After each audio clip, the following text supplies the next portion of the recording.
As a direct impact of surviving extreme levels of stress in a narcissistic relationship, you may experience functional brain damage, and that may lead to the loss of your once perfect linguistic skills. Reading, writing, speaking, and language comprehension can become really difficult tasks to perform. Your vocabulary may also shrink, and you may not have the number of words at your disposal you had in the past. You know you had a dense vocabulary, but now you fail to express small processes, small things, because you always are looking for the perfect word. You know it is in there, but you can't seem to access it. Why is that? Well, there is brain trauma responsible for all of this, and that is what we are going to understand and learn how to reverse in today's episode.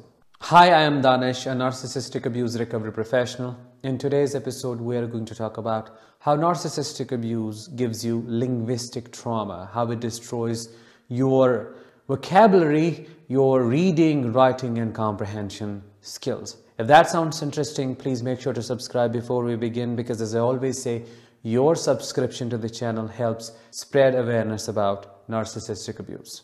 Before we get started with the topic at hand, I have a very important question for you. Did you find difficulty in reading, writing, and language comprehension after leaving the narcissist? Did you notice your vocabulary was not as dense as it used to be before?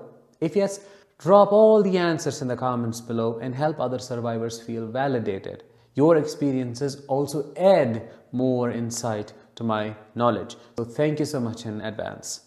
Cognitive functional difficulties such as not being able to live in the present moment, not being able to focus on a given task, having difficulty in remembering and recalling things, experiencing brain fog and memory gaps, having difficulty comprehending things and remembering words, are a collective lived experience of all survivors of narcissistic abuse.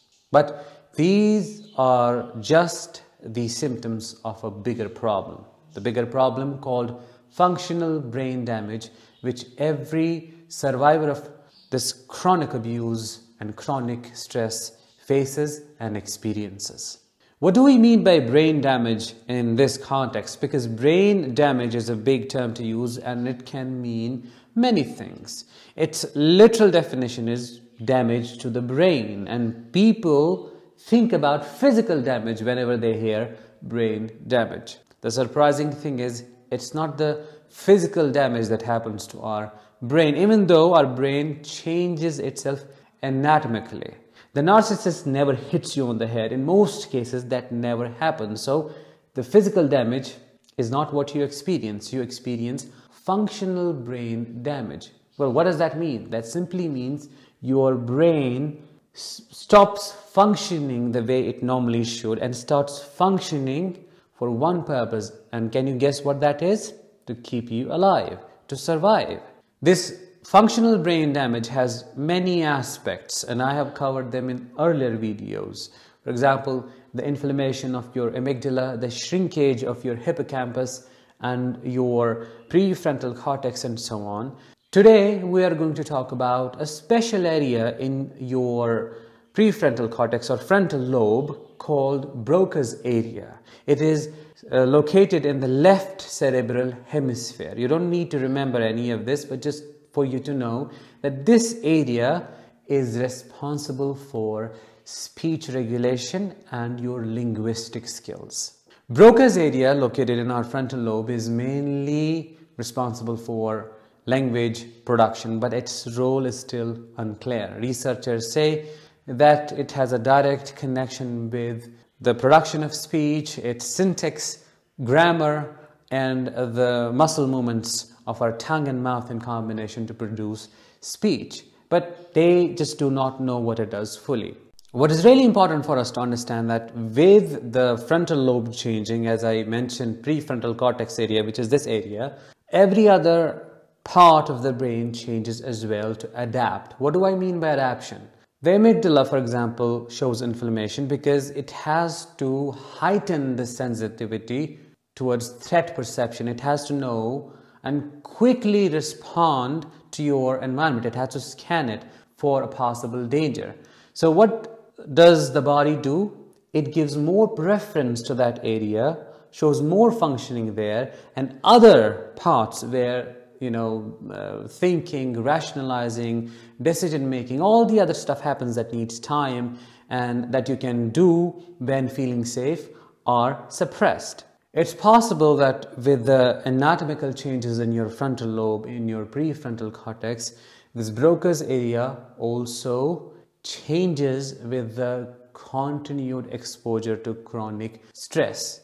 The Broca's area impacts your linguistic skills eventually, and because of the overall change in functioning, it becomes difficult for you to understand what you're reading, to process it, to comprehend it, and to store it in the larger part of the brain. Stammering and stuttering could be other examples of the manifestation of the same brain trauma. Hippocampus is also of importance here.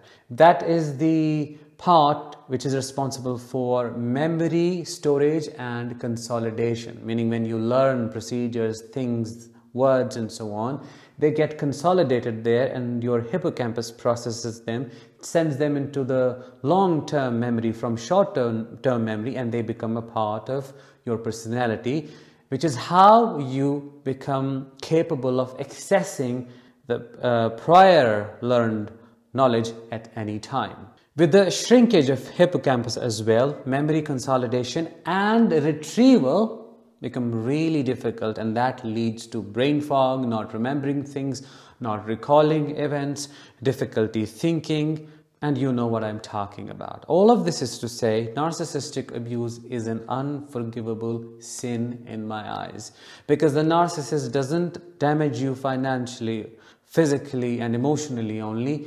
They damage your brain as well, and it's a real thing.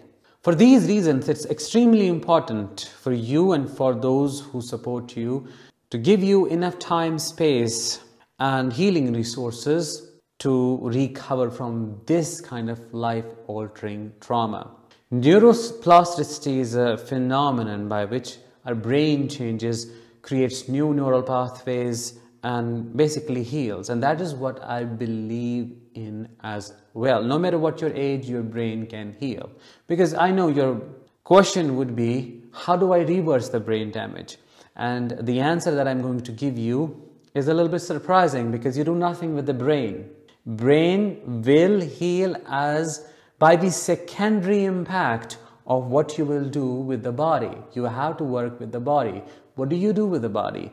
You work on your nervous system and you heal and regulate it. Why the nervous system regulation? Because if your nervous system is in a constant state of sympathetic dominance, in a state of fight, flight, freeze, or fawn, basically in fear, and you feel unsafe, it's not going to allow your brain switch off that survival state. Your brain will stay stuck, so will your body. It's a feedback loop. You do not only scan your external environment, you also scan your internal environment as well. So it's a feedback. One feeds the other. Your brain notices your body, your body notices the brain, and that is how this whole thing gets produced. If by any chance you're able to induce relaxation through living an intentional and a deliberate life, you are going to give signals to your brain, oh, hey, it's safe now, it's fine, you can come back to your earlier state, and that is what will lead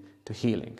How can I say so? What proof do I have for that? Well, my own life. I have survived extreme forms of narcissistic abuse, as you may already know if you are a subscriber. If you have not watched other videos, other episodes wherein I have shared my experiences, watch them now and you will know what I have been through.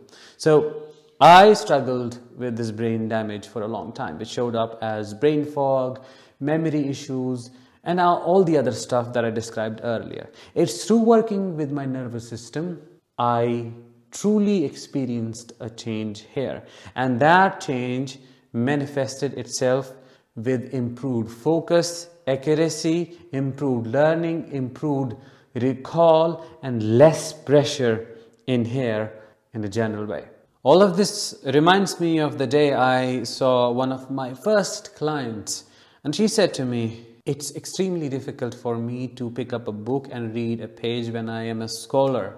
I'm a PhD holder. I have done so many papers. I have published so many papers, and today my condition is so bad that I can't even read a line because I just can't understand. I read those words, but I just can't process them." And she was the same person later, after a year of healing, who published 2 more papers at once. I hope this example gives you hope and tells you that there is a possibility for recovery and healing. I hope it helps you release that fear, because we are talking about brain damage here and it sounds really serious. Well, it is, but there is healing as well. You're not a failed case. You just have to know what resources you need, how to work on your nervous system, what your trauma responses are, and you have to devise a strategy, a plan, so that you can attain the outcome of keeping your nervous system in a regulated state for most of the time, and as a byproduct of that, you will see the changes happening in here. If you want to know where to get started with nervous system healing, I'm linking another episode, another video with this one. You can click the I button above or the link in description to watch it now, and it will teach you the basics of it. In conclusion, narcissistic abuse stress causes functional brain damage. It changes the brain's anatomy, changes the structure.